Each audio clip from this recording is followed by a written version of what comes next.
सर्वप्रथम सर्वांना श्री स्वामी समर्थ। उद्या म्हणजे 22 फेब्रुवारीला गुरुपुष्यामृत योग आलेला आहे आणि जेव्हा हा योग तयार होतो म्हणजेच गुरुवारी पुष्य नक्षत्र येतं, त्या नक्षत्राला अनन्यसाधारण असं महत्त्व आहे। या दिवशी कोणत्याही महत्त्वाच्या कामाची सुरुवात करणे खूप शुभ ठरतं।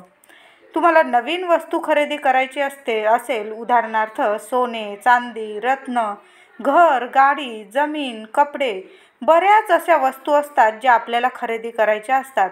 त्या वस्तूंची खरेदी करणे गुरुपुष्यामृत योगावर अतिशय शुभ आहे।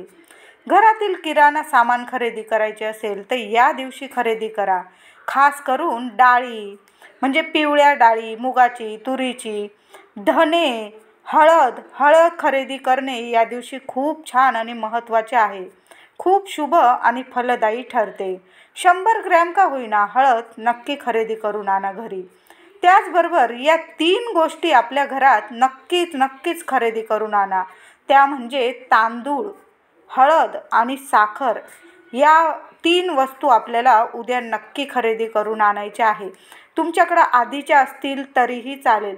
पाव किलो का होईना, अर्धा किलो, पाव किलो, 1 किलो नक्की ह्या 3 वस्तू खरेदी करून आणा। त्याचबरोबर तुमच्याकडे केशर नसेल तर उद्या नक्की केशर खरेदी करून आणा। उद्या गुरुपुष्य नक्षत्रावर तुमच्या घरात स्वामींचा फोटो असेल, मूर्ती असेल, दत्तगुरु महाराजांचा फोटो किंवा मूर्ती असेल तर फोटोवर नीट ऐका।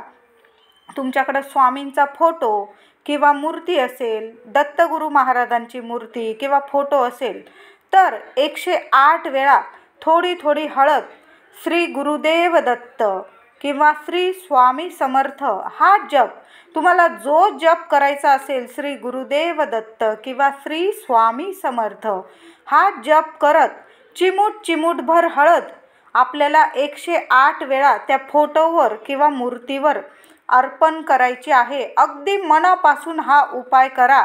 उपाय म्हणण्यापेक्षा ही सेवा आहे। ती हळद दुसऱ्या दिवशी जरी ती नंतर हळद काढून घेतली, तुम्ही एखाद्या पुडीत ठेवून द्या आणि ती सांभाळून ठेवा। कुठल्याही महत्त्वाच्या कामाला जाताना तीच हळद कपाळी टिळा लावून मग बाहेर जा। महिलांनी, पुरुषांनी, लहान मुलांनी सर्वांनी ही हळद लावून मग बाहेर जा। प्रत्येक कामात यशस्वी, सफल, प्रगतिशील व्हाल। हा उपाय गुरुपुष्यामृतावर करणे खूप छान, खूप शुभ फलदायी ठरतो। स्वामी समर्थ महाराजांचा, श्री स्वामी समर्थ महाराजांचा हा अतिशय आवडता उपाय आहे आणि गुरुपुष्यामृत योगावर तुम्ही 108 वेळा चिमूटभर हळद टाकली, कायम तुम्हाला गुरूंचं पाठबळ मिळणार आहे। कायम गुरूंची आपल्यावर कृपा राहणार आहे। थोडीशा हळदीचा हा उपाय नक्की करा। महिलांनी करा, पुरुषांनी करा, अगदी लहान मुलांनी म्हणजे ज्यांना समजतं जरासं त्या मुलांनी केलं तरीही चालेल। आता 10वी 12वीचे पेपर जवळ आलेले आहे। मी तर म्हणेल त्या विद्यार्थ्यांनी सुद्धा हा उपाय करा। 108 वेळा तुम्ही हळद चिमूटभर फोटोवर किंवा मूर्तीवर अर्पण करा। नंतर दुसऱ्या दिवशी ती हळद म्हणजे गुरुपुष्यामृत योग संपला 4:30-5 वाजता तुम्ही ती हळद जर बाजूला काढून एका पुडीत ठेवली आणि तुम्ही पेपरला जात असाल, प्रत्येक वेळी अगदी बारीकसा टिळा लावून मग जा, यशस्वी ठराल। आता ज्यांना पुत्रप्राप्ती किंवा मूल होत नसेल त्यांनी, महिलांनी किंवा पुरुषांनी गुरुपुष्यामृत योगावर 21 दिवस ही सेवा करायची आहे। म्हणजे उद्यापासून सेवा सुरू करा। संतान गणपती स्तोत्र सलग 21 दिवस वाचायचं आहे तुम्हाला। एक वेळ ठरवून घ्या, एकच जागी बसून वाचून घ्या तुम्ही। आणि तुम्हाला नाही वेळ मिळाला, तुम्ही दिवसभरात केव्हाही वाचलं तरी चालेल, पण गुरुपुष्यामृत योग सकाळी 7 वाजेपासून दुपारी 4:30 पर्यंत आहे।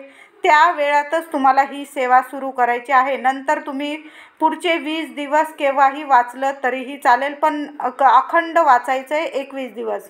त्याचबरोबर संतान गणपती स्तोत्र आणि संतान गोपाल स्तोत्र हे 2 स्तोत्र, त्यापैकी तुमच्याकडे एक पोथी असेल ते पण वाचले 21 दिवस तरीही चालेल।